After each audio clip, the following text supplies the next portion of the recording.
Hello friends, ಇವತ್ತಿನ special recipe ಈರುಳ್ಳಿ ಬಜ್ಜಿ. ತುಂಬಾನೇ ಕ್ರಿಸ್ಪಿಯಾಗಿ ಈರುಳ್ಳಿ ಬಜ್ಜಿನ ಹೇಗ್ ಮಾಡೋದು ಅಂತ ನಾನು ನಿಮಗೆ ಟಿಪ್ಸ್ ಕೊಡ್ತೀನಿ. ಸೊ ವಿಡಿಯೋನ ಎಲ್ಲೂ ಸ್ಕಿಪ್ ಮಾಡದೆ ಪೂರ್ತಿಯಾಗಿ ನೋಡಿ. ಬನ್ನಿ ಹೇಗ್ ಮಾಡೋದು ಅಂತ ನೋಡೋಣ.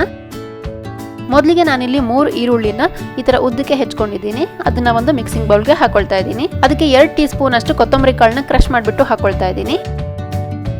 1 ಚಮಚ ಜೀರಿಗೆ, 1/4 ಚಮಚ ಅರಿಶಿನ ಪುಡಿ, 1 ಚಮಚ ಖಾರದ ಪುಡಿ, ಸ್ವಲ್ಪ ಇಂಗು. ಇದಕ್ಕೆ 2 ಟೇಬಲ್ ಸ್ಪೂನ್ ಅಕ್ಕಿ ಹಿಟ್ಟು ಹಾಕೊಳ್ತಾ ಇದ್ದೀನಿ. ಅಕ್ಕಿ ಹಿಟ್ಟು ಹಾಕೊಳ್ಳೋದ್ರಿಂದ ಜಾಸ್ತಿ ಕ್ರಿಸ್ಪಿನೆಸ್ ಬರುತ್ತೆ.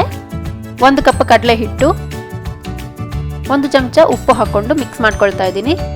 ಮಿಕ್ಸ್ ಮಾಡ್ಕೊಳ್ಬೇಕಾದ್ರೆ ಇದಕ್ಕೆ ಸ್ವಲ್ಪ ಪ್ರೆಷರ್ ಹಾಕ್ಬಿಟ್ಟು ಸ್ಕ್ವೀಸ್ ಮಾಡ್ಬಿಟ್ಟು ಮಿಕ್ಸ್ ಮಾಡ್ಕೊಳ್ಳಿ. ಅವಾಗ ಆನಿಯನ್ ನೀರು ಬಿಡುತ್ತೆ ನೋಡಿ. ಬೇಕಿದ್ರೆ ಎಕ್ಸ್ಟ್ರಾ 1 ಟೀ ಸ್ಪೂನ್ ಅಷ್ಟು ನೀರು ಹಾಕೊಂಡು ಮಿಕ್ಸ್ ಮಾಡ್ಕೊಳ್ಳಿ. ಇದು ಹಿಟ್ಟು ಹೇಗಿರ್ಬೇಕಂದ್ರೆ ಆನಿಯನ್ ಜಾಸ್ತಿ ಇರಬೇಕು, ಕಡಲೆ ಹಿಟ್ಟು ಕಡಿಮೆ ಇರಬೇಕು. ಅವಾಗ ತುಂಬಾ ಚೆನ್ನಾಗಿ ಬರುತ್ತೆ. ಕಡಲೆ ಹಿಟ್ಟು ಹಾಕ್ಬೇಕಾದ್ರೆ ನಾವು ಎಣ್ಣೆನ ಬಿಸಿ ಮಾಡ್ಲಿಕ್ಕೆ ಇಟ್ಕೊಂಡ್ ಬಿಡೋಣ. ಯಾಕಂದ್ರೆ ಮಿಕ್ಸ್ ಆದ್ಮೇಲೆ ಜಾಸ್ತಿ ಹೊತ್ತು ಬಿಟ್ರೆ ಈರುಳ್ಳಿ ಮೆತ್ತಗಾಗ್ಬಿಡತ್ತೆ. ಈ ತರ ಸ್ಪ್ರೆಡ್ ಮಾಡ್ಕೊಂಡ್ಬಿಟ್ಟು ಎಣ್ಣೆಲಿ ಕಾಸ್ಕೊಳ್ಳಿ. ಮುದ್ದೆ ತರ ಹಾಕೊಂಡ್ರೆ ಕ್ರಿಸ್ಪ್ನೆಸ್ ಬರೋದಿಲ್ಲ. 2 ಕಡೆ ಚೆನ್ನಾಗಿ ಫ್ರೈ ಮಾಡ್ಕೊಳ್ಳೋಣ. ಮೀಡಿಯಂ ಫ್ಲೇಮ್ ಅಲ್ಲಿ ಗೋಲ್ಡನ್ ಕಲರ್ ಬರೋವರೆಗೂ ಚೆನ್ನಾಗಿ ಫ್ರೈ ಮಾಡ್ಕೊಳ್ಳೋಣ.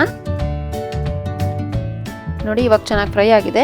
ಇದನ್ನ ತೆಕ್ಕೊಳ್ತಾ ಇದ್ದೀನಿ. ಈರುಳ್ಳಿ ಬಜ್ಜಿ ಜೊತೆಗೆ ಕ್ರಿಸ್ಪಿ ಆಗಿರೋ ಫ್ರೈ ಮಾಡ್ಕೊಂಡಿರುವಂತಹ ಕರಿಬೇವನ್ನ ಹಾಕೊಂಡ್ರೆ ತುಂಬಾ ಚೆನ್ನಾಗಿ ಫ್ಲೇವರ್ ಬರುತ್ತೆ.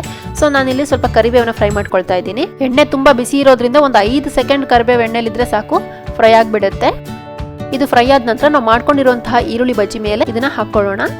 ಸಂಜೆ ಹೊತ್ತಿನಲ್ಲಿ ಬಿಸಿ ಬಿಸಿಯಾದ ಟೀ ಜೊತೆ ಗರಿ ಆಗಿರುವಂತಹ ಈರುಳ್ಳಿ ಬಜ್ಜಿ ಸವಿಯೋದಕ್ಕೆ ಸಖತ್ತಾಗಿರುತ್ತೆ. ನೀವು ಇದನ್ನ ಒಮ್ಮೆ ಟ್ರೈ ಮಾಡಿ ನೋಡಿ. ಹೇಗಾಗಿದೆ ಅಂತ ನನಗೆ ಕಾಮೆಂಟ್ಸ್ ಅಲ್ಲಿ ತಿಳಿಸಿ.